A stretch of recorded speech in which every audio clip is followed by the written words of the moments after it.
Assalamualaikum warahmatullahi wabarakatuh, Tribuners. Jumpa lagi di live report on the spot Tribun Timur. Siang ini seperti biasanya rekan-rekan jurnalis dari Tribun Timur yang ada di 24 kabupaten kota se-Sulawesi Selatan akan mengabarkan terkait beberapa peristiwa atau berita-berita menarik. Dan untuk siang hari ini kita akan tersambung dengan dua jurnalis kita yang sedang berada di Pindrang dan di Kabupaten Goa. Untuk live report on the spot pertama, kita akan tersambung dengan rekan Nining Anggreni yang berada di Kabupaten Pindrang. Assalamualaikum warahmatullahi wabarakatuh, Nining Anggreni. Ya, baik. Selamat siang, Kak. Ya, Nining Anggreni akan melaporkan sedikit perkembangan terkait dengan rencana pembelajaran tatap muka yang akan dilakukan oleh pemerintah Kabupaten Pindrang pada pekan kedua Agustus, dan lebih jelasnya saya langsung menuju kepada rekan Nining Anggreni untuk melaporkan. Silakan, Nining. Ya, baik. Jadi Bupati Pindrang Andi Irwan Hamid kembali meninjau sejumlah sekolah yang ada di Kabupaten Pindrang dalam hal rencana pembelajaran tatap muka di Kabupaten Pindrang secara terbatas. Nah, rencananya pelaksanaan PTM ini bakal dilaksanakan di pekan kedua bulan Agustus 2021. Andi Irwan mengatakan pelaksanaan PTM tergantung pada zonasi PPKM serta penyebaran kasus aktif COVID-19 di Kabupaten Pindrang. Untuk lebih jelasnya, berikut hasil wawancara kami dengan Bupati Pindrang Andi Irwan Hamid. Ini dalam rangka apa ya, Pak? Ini kita persiapan mengikuti pembelajaran tatap muka, tetapi tetap berdasarkan dengan zonasi PPKM. Jadi kalau kita yang ada di wilayah zonasi hijau atau kuning, maka kita tetap buka. Tapi ketika ada kelurahan atau desa yang masuk di zonasi orange atau merah, itu sama sekali kita tidak bolehkan. Tapi Kecamatan Watang Semi itu masuk zona merah ya? Skala kecamatan. Tetapi kita tidak boleh generalisasi secara kecamatan. Saya harus melihat PPKM terbatasnya, saya lihat desa kelurahannya, supaya jangan korban yang lain. Untuk di Pindrang sendiri ada berapa sekolah sih yang dibuka untuk tatap muka ini? Jadi kami tidak mutlak juga bahwa ketika dia masuk zona hijau atau zona kuning, itu tidak mutlak. Saya lihat tingkat kebersihan lingkungan sekolah. Kalau tingkat kebersihan lingkungan sekolah mereka belum siap, maka saya tidak bolehkan puskesmas dengan camat untuk memberikan izin tatap muka. Jadi contoh kayak ini kan kelurahan Sawito. Ini kelurahan Sawito ini beberapa SD kan sudah layak. Makanya saya beri rekomendasi, saya minta camat dengan puskesmas untuk memberikan izin untuk tatap muka. Karena memang di samping wilayah kelurahan masuk zona hijau, dan tingkat lingkungan kebersihan sekolah memang memungkinkan ya, makanya kita izinkan. Terakhir Pak Bupati, untuk langkah antisipasi melonjaknya kasus COVID ini, ya tetap mematuhi protokol kesehatan yang sangat ketat.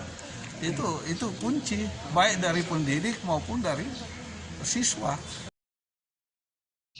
Ya, baik. Jadi sesuai yang dikatakan Bupati Pindrang Andi Irwan Hamid, bahwasannya PTM ini akan dilaksanakan sesuai dengan zonasi pada kecamatan yang ada di Kabupaten Pindrang. Untuk diketahui, ada beberapa kecamatan di Kabupaten Pindrang yang masih zona orange, yakni Kecamatan Watang Sawito, Paleteang, Supra, dan Matiro Bulu. Nah, menurut Bupati Pindrang Andi Irwan Hamid, PTM ini hanya dilaksanakan bagi kecamatan yang berada di zonasi hijau dan kuning. Nah, jika PTM tersebut jika sekolah tersebut berada di kecamatan yang berada di zona hijau dan kuning, maka bakal diberikan rekomendasi kepada puskesmas dan camat setempat untuk melaksanakan PTM tersebut. Namun, jika sekolah tersebut berada di kecamatan zona orange dan merah, Kabupaten Pinrang tidak bakal memberikan surat rekomendasi untuk melaksanakan PTM tersebut. Nah, namun menurut Bupati Pinrang, jika sekolah tersebut berada di zonasi hijau dan kuning, namun kebersihan atau lingkungan sekolahnya tidak memadai, juga tidak bakal diizinkan untuk melaksanakan PTM tersebut. Karena menurut Bupati Pinrang, jika lingkungan sekolah bersih, maka jika lingkungan sekolah tidak bersih, maka sekolah tersebut tidak diizinkan untuk melaksanakan PTM. Seperti itu. Ya, terima kasih kepada rekan Nining Anggreni. Terus untuk Kabupaten Pinrang sendiri sejauh ini ada berapa kecamatan yang masuk dalam zona hijau dan zona kuning, yang artinya yang siap untuk melakukan pembelajaran tatap muka? Ya, baik, sejauh ini ada 12 kecamatan yang ada di Kabupaten Pinrang, namun 5 diantaranya masuk dalam zona orange dan sisanya masuk dalam zona hijau dan kuning, seperti itu. Artinya meskipun kecamatan tersebut masuk dalam zona hijau dan zona kuning, belum tentu juga diberikan rekomendasi ketika tidak mematuhi anjuran pemberlakuan protokol kesehatan, ya, rekan ini. Ya, betul sekali. Jadi, meskipun sekolah tersebut masuk dalam zona hijau dan kuning, namun kebersihan atau lingkungan sekolahnya tidak memadai atau masih buruk, sekolah tersebut tidak akan diberikan surat rekomendasi dari puskesmas dan camat setempat. Ya, terima kasih kepada rekan kita Nining Anggreni yang melaporkan terkait dengan perkembangan rencana pembelajaran tatap muka di Kabupaten Pinrang. Sekali lagi terima kasih untuk Nining Anggreni, tetap jaga kesehatan, patuhi protokol kesehatan COVID-19. Oke, Tribuners, berikutnya kita akan menuju ke Kabupaten Goa. Kita sudah tersambung dengan rekan Sayyid Sulpadli. Assalamualaikum. Assalamualaikum.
Ya, kembali lagi di live report on the spot Tribun Timur. Tribuners, setelah laporan rekan jurnalis Nining Anggreni di Kabupaten Pinrang, kali ini kita akan terhubung dengan rekan kita Sayyid Sulpadli yang tengah berada di Kabupaten Goa. Assalamualaikum. Waalaikumsalam, Kak. Ya, rekan Sayyid akan melaporkan terkait dengan perkembangan dari pemakaman COVID-19 yang ada di daerah Macanda, Kabupaten Goa. Karena kita tahu sejauh ini, saat ini, kasus COVID-19 tengah mengalami peningkatan termasuk jumlah pasien yang meninggal, sehingga pemakaman di Macanda khusus untuk COVID-19 juga diketahui sudah penuh dan akan dibuka pemakaman yang baru. Untuk laporan lebih jelasnya, kita akan terhubung langsung dengan Sayyid Sulfadli. Silakan. Ya, terima kasih. Diketahui pekuburan khusus COVID di Sulawesi Selatan itu berada di Kabupaten Goa, tepatnya di daerah Macanda. Sejauh ini pekuburan khusus COVID di Macanda tersebut itu sudah mencapai 1.000 lebih. Hingga per hari ini itu telah mencapai 1.217 jenazah yang telah dimakamkan. Maka dari itu pemerintah provinsi akan menambah kapasitas di tempat, yaitu Pacelakang, Kecamatan Patalasang, Kabupaten Goa. Untuk lebih jelasnya kita simak wawancara bersama dengan Satgas COVID Kabupaten Goa, Dr. Gafar. Berikut video. Per hari kemarin ya, per hari kemarin jam 5 sore itu ada 1.174 laki-laki, 702 jenazah, 472 untuk perempuan. Ya, yang jelas ini membantu sekali ya keberadaan Macanda terkait dengan pelaksanaan kesehatan protokol jenazah untuk jenazah COVID ya. Tapi dengan edaran Pak Gubernur baru-baru ini 2 hari yang lalu itu memungkinkan jenazah itu di luar Macanda asal ada koordinasi dengan Satgas. Ada ya, kurang dari 50 sampai 100 liang ya. Kalau melihat jumlah kasus itu pasti dalam waktu dekat pasti ada solusi dari pemerintah provinsi. Diprediksi full akan berapa hari baru? Kalau lihat penambahan kasus jumlah dengan rata-rata ya, jumlah kasus kematian, ya paling lambat harus ada respon minggu depan, 2 minggu depan paling lambat. Ya. Berarti untuk lahan baru ini itu seperti apa? Iya, luasnya? sementara di asesmen kemarin ada laporan dari petugas ya mengasesmen lahan di sana ya. Mudah-mudahan sudah ada kejutan terkait dengan situasi dan kondisi dan status tanah tentunya. Yang sekedar informasi status tanahnya dari pemerintah provinsi. Untuk Satgas 2 sendiri peranannya nanti apa untuk lahan baru ini? Ya, bagian dari akselerasi Satgas provinsi karena terkait dengan jenazah ini langsung jenazah COVID ini langsung dikoordinasi langsung oleh provinsi, dikontrol langsung oleh Satgas provinsi. Kita cuma koordinasi. Di luar Macanda itu pasti mereka harus memantau dan memastikan protokol itu terlaksana. Kalau rencana lahan yang baru itu sendiri di mana? Terkait lahan, ya informasi terakhir ada di Patalasang ya, masih asesmen beberapa tempat yang saya ketahui di Patalasang. Sekitar berapa hektar? Ya? Saya kurang tahu. Nanti setelah masih dilakukan. Iya, masih asesmen. Ya, itu tadi wawancara kami bersama Dr. Gafar, juru bicara Satgas COVID Kabupaten Goa. Sejauh ini per hari ini tuh jumlah jenazah yang telah dimakamkan di sana di Macanda itu sebanyak 1.217 jenazah. Di antaranya 723 lelaki dan 494 perempuan. Namun liang lahat yang bisa digunakan diperkirakan itu 500 sampai 100 liang lagi. Diperkirakan juga bahwa akan penuh sekitar seminggu atau 2 minggu ke depan. Saya kembalikan ke studio. Ya, terima kasih rekan Sayyid atas laporannya. Artinya bahwa pemakaman khusus jenazah COVID-19 yang ada di Macanda ini diperkirakan akan penuh 1 hingga 2 pekan ke depan, sehingga dibutuhkan lahan baru. Rencananya untuk lahan baru ini apakah Pemprov Sulsel bersama dengan Pemkab Kabupaten Goa sudah melakukan mempersiapkan lahan baru ini dan sejauh mana progresnya, rekan Sayyid? Sejauh ini sudah ada dinyatakan kemarin bahwa informasinya itu berada di daerah Pacelekang, Kecamatan Patalasang. Itu lahan tersebut juga itu milik pemerintah Provinsi Sulawesi Selatan. Untuk kisaran luasnya itu dari informasi dihimpun di lokasi itu sekitar 1 hektar atau 2 hektar lebih. Berarti lahannya sudah siap pakai ketika memang Macanda sudah dinyatakan penuh nantinya, rekan Said ya, berdasarkan ini tadi. Ya, untuk itu lebih lanjutnya mungkin ada asesmen terlebih dahulu dari pemerintah provinsi Sulsel untuk terkait sosialisasi di penambahan lahan baru tersebut.